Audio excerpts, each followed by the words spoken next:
So next halacha, number 19. Okay, number 19. Semen is the strength of the body, its life force, and the light of the eyes. So Rabbi Reuben spoke about it many times, right? The more frequent the emission of sperm, the greater the danger to the body, to the strength, and greater the loss of one's lifespan. This was implied by Shlomo in the wisdom. Do not give your strength to the women. Proverbs 31:3. Did you say strength or stress? Say it again. Did you say stress or strength? Strength. Oh, strength. Okay. Strength. Yes, sorry. So he said clearly, do not give your strength to women. So basically, like Rambam said, so you're allowed, you're obligated to be with your wife, but not too often. Why? Because it's going to suck your strength out and shorten your life. That's not good. Okay, continue. Whoever is steeped in sexual relations, old age springs upon him before its time. So he's very clear. His strength is depleted. His eye becomes dim. A foul odor emanates from his mouth, and his armpits. So he starts to smell bad. Right? All of these eyes become dim. So I mean, his hair. Yeah.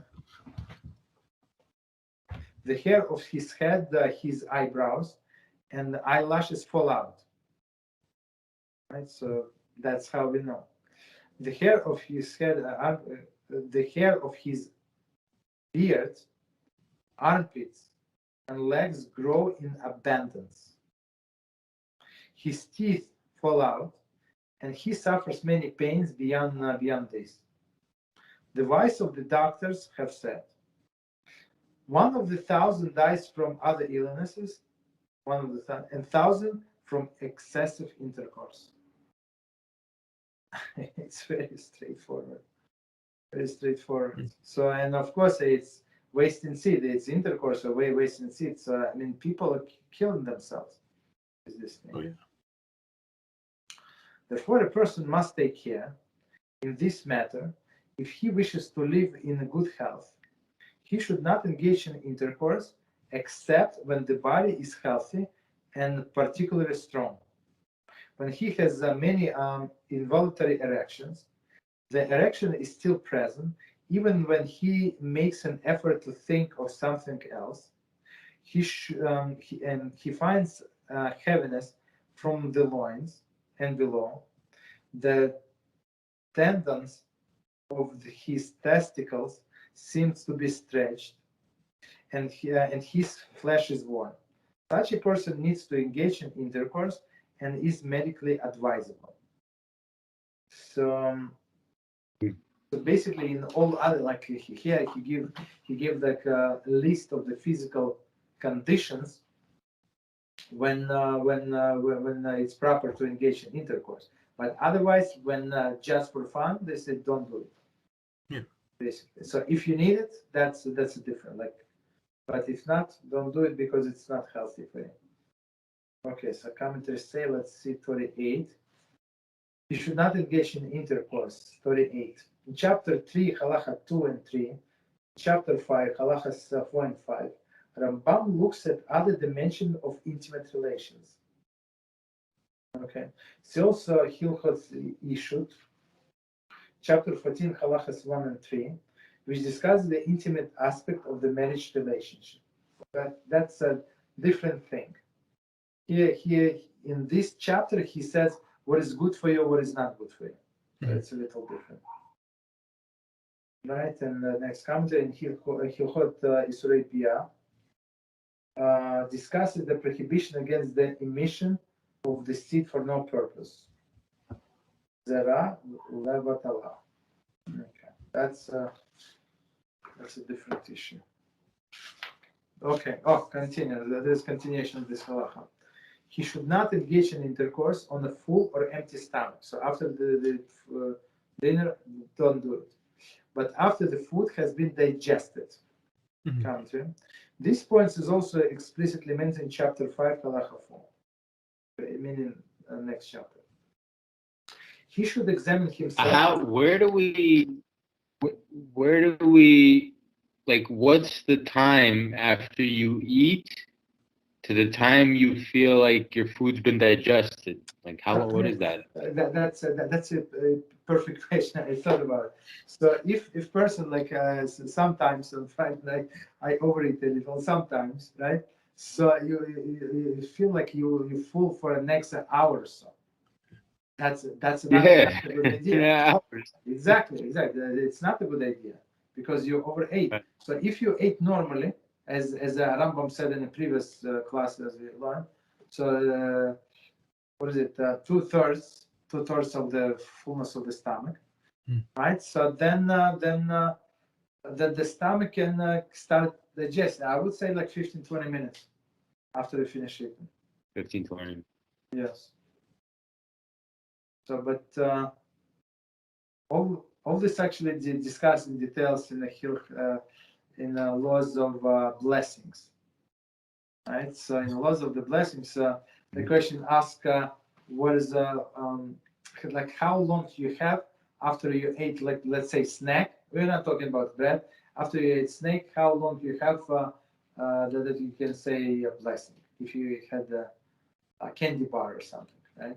Chips, whatever you had. Okay. So continue.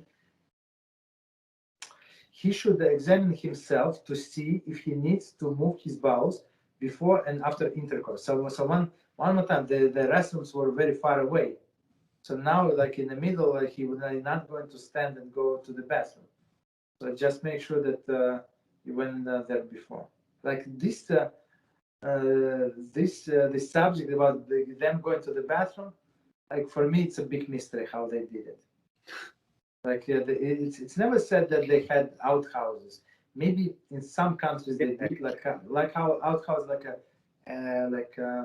this little hut next to like I mean I'm not sure how, like maybe I don't know 20 feet 30 feet from your house, and then you go there and it's not the most pleasant experience, but at least I mean 20-30 feet you can, maybe 10 feet, I don't know, whatever, but Do you think maybe they were more stringent about holding, your stuff in because it took so long? Where like here, maybe you could hold it in longer because everybody's yeah.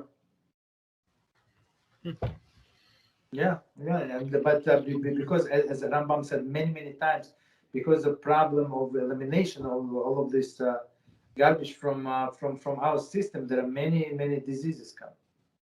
So it's not good to hold back. It's very dangerous and poisonous to the body to hold back. Continue. He should examine himself to see if he needs to move his bowels before and after intercourse. Okay. He should not engage in intercourse while standing or sitting. Okay. Nor in a bathhouse. So that's clear. I mean, because as we said, it takes even more strength from him. Nor on a day on which he goes to the bathhouse. Okay. Nor on a day on which he lets blood. Okay, so meaning the body is weak as it is, so don't do it. Okay. Nor on the day of he departs on a journey and arrives from a journey, or in a day before or afterwards. So let's see, commentary 41. The discrepancy between some of the points mentioned this halacha and those in Hilchot Ishut has been noted by rabbis. See commentaries to the Tur, Shulchan Aruch or Chaim, even Ezer, not also our remarks in introduction. So it is, if I understand correctly, so in there it says so that he has to be with his wife, like if it's not his regular day, before he goes to the journey, right? So like and plus when he comes back from the journey. But there it's like obligation to his wife, right? And here we're talking about what is good for his health. So two not always coincide. Maybe yes, maybe no. So okay, all right. So continue. So are they saying put your health aside? Are they saying put your health aside if your wife wants to have relations in a way? Yes. So if she's not in Ida, so or maybe okay. Right. So okay. So one second. So step back. So and then it says clearly about Beezrat Hashem. If you want, after this we can go to Hilchos De'ot. So it says there it depends on the person's profession, right? It says how many times a man should be with his wife.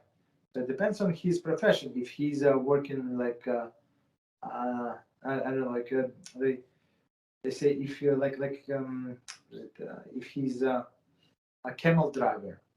So camel driver is like I don't know, like this all of the Marines or whatever, all of these guys, right? Like truck drivers, right? So it says that for them it's one in 30 days. If you like donkey driver, so he goes like maybe few days away, comes back, maybe it's twice a week or once a week, right? So if he's just a real estate guy, right, a diamond dealer, whatever, he does just not stressful job basically. Like there is, so he can be with his wife every day. It's not recommended, as we just said, but basically there is no prohibition against it. Okay. So they go like here is what is good for your health, and there is how many times appropriate to be with his wife. Okay. But they say Talmidi Chachamim on Friday night. That's it. Only. Only yes. Okay. So continue. Number 20.